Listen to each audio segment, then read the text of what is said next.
Hi everyone! It's time to continue the journey through the boundless, but at the same time so cozy world of tomatoes. Today I'll tell you about 5 delicious, interesting and high-yielding varieties, the advantages of which I was convinced by my own experience, so I can safely show them to you. Well, let's not waste a minute and get to the review. Tomato Express is on its way. Take your seats, we're getting started.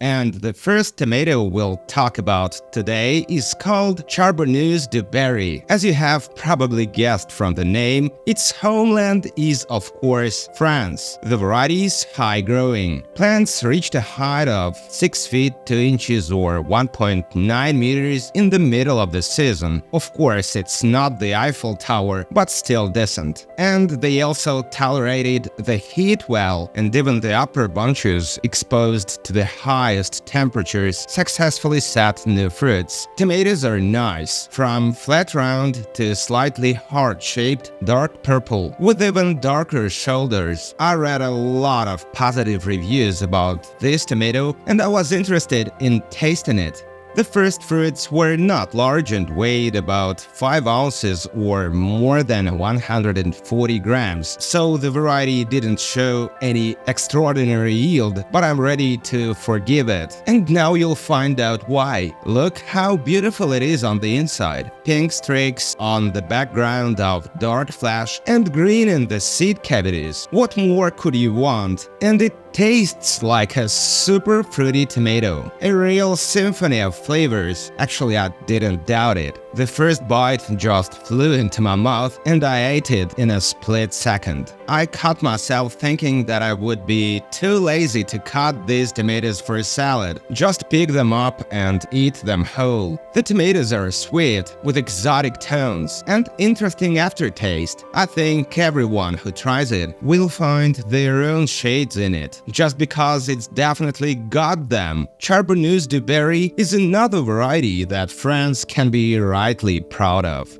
The next tomato is called Gajo de Melon, and I just have to tell you about this one. The plant is very tall. By midsummer it had overcome 8 feet or 2.5 meters and wasn't going to stop. And it grew in 4 stems at once. And after the upward movement was already hard, it began to spread horizontally. This variety is literally impossible to stop. And if in your life there were times when you gave up, just recall the Gaja de Melon tomato and follow its example. In my conditions it was just a super yielding cherry which was absolutely not afraid of heat, which is easily explainable given the southern region of origin of the variety, which according to various data is either Spain or California. However, who cares? I think it will grow equally well in all parts of the globe. The cocktail-sized fruits are yellow-orange in color with pink touches, bright and shiny, dense and absolutely not prone to cracking. And what is not insignificant, there are a lot of them. Plants are resistant to disease and in general, the pluses of this variety are so many that I cannot even say whether it has any drawbacks in principle. In my opinion, it will give a head start to many similar varieties. In a word, Gaja de Melon is a real find. The tomatoes weighed around 1.2 ounces or 35 grams, and this is the optimal weight for a cocktail tomato. But I know one thing for sure, a good cocktail tomato must be delicious. The fruit is very juicy, thick-walled, and dense like a cherry. Thanks to this, they store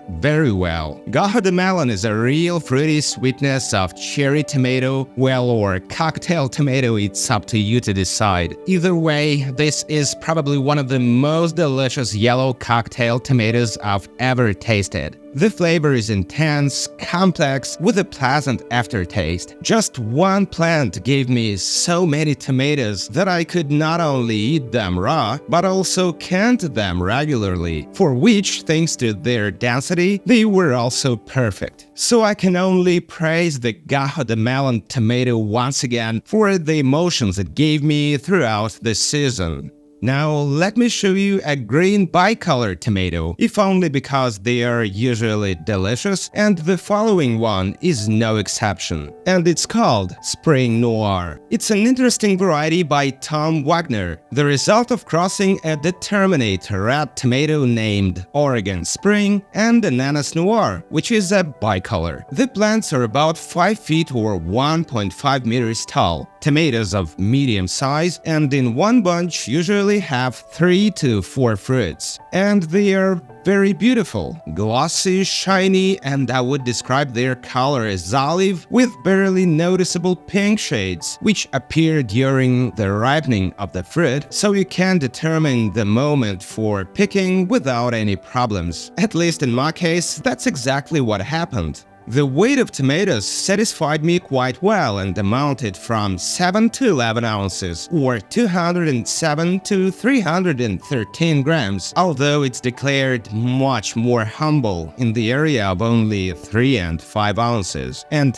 how beautiful they are on the inside. Look and judge for yourself. The flesh literally shines. It's very juicy and bright, of emerald pink color. But what especially surprised me is that unlike most bicolors of similar type, there is no usual pink center here. This color is distributed in even strokes over the flesh, which creates a truly unique picture. What is not less important, their flavor is sweet and fruity. There is a lot of juice in tomatoes. They are 100% suitable for eating raw. There is plenty of sweetness in the flavor, accompanied by a subtle acidity. To me, it's the wonderful aroma of a true exotic tomato. Spring Noir was another pleasant surprise for me, where both beauty and great flavor came together. I think fans of green bicolors will appreciate it.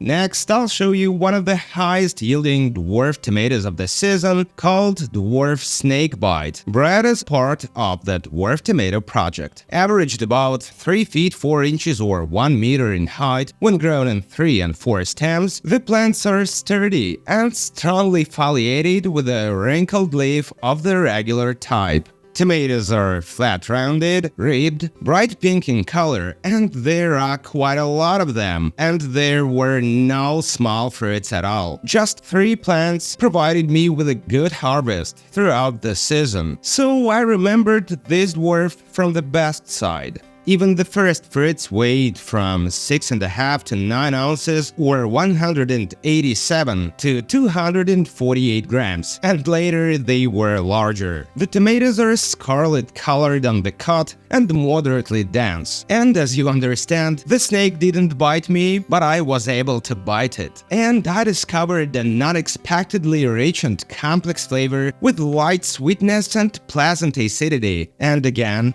exotic tones. And although the tomatoes seemed simple enough on the outside, their inner content pleased me a lot. Dwarf Snakebite is definitely worth growing, especially if you are looking for a high-yielding and trouble-free variety. Personally, I have already almost 100% refused the usual determinate varieties in favor of dwarf tomatoes, and I don't regret my decision. From the pink dwarf, let's move on to a yellow tomato called Summer Sweet Gold, introduced by the Dwarf Tomato Project in 2015. The beautiful plants with wrinkled potato-type leaves reached a height of 11 inches or 1.2 meters and set bright yellow-ribbed fruits of flat-round shape. At the same time, the tomatoes are quite large, and there are clear hints in the coloring that they have certain features of bicolor, which was later confirmed. As I expected, the tomatoes weighed more than 10.5 ounces or 300 grams, and the maximum weight was 12 ounces or 345 grams. The fruit has a thin skin and therefore can be cut easily. The flesh is light yellow, juicy with pink strokes in the center. The taste is sweet, pronounced, with a delicate acidity. These tomatoes really have a pleasant aroma in every meaning, a delicious variety that can be planted for a wide range of purposes, but first and foremost, of course, for eating raw. Summer Sweet Gold Dwarf is another discovery of the season, which came to me from Australia, and I'm very happy about it. What more can be said? It's delicious. Eat it if you're sad. Thanks for watching. If you liked this video, don't forget to subscribe and, of course, love tomatoes, grow tomatoes. This is the Lucky Garden channel, and see you soon. Bye bye.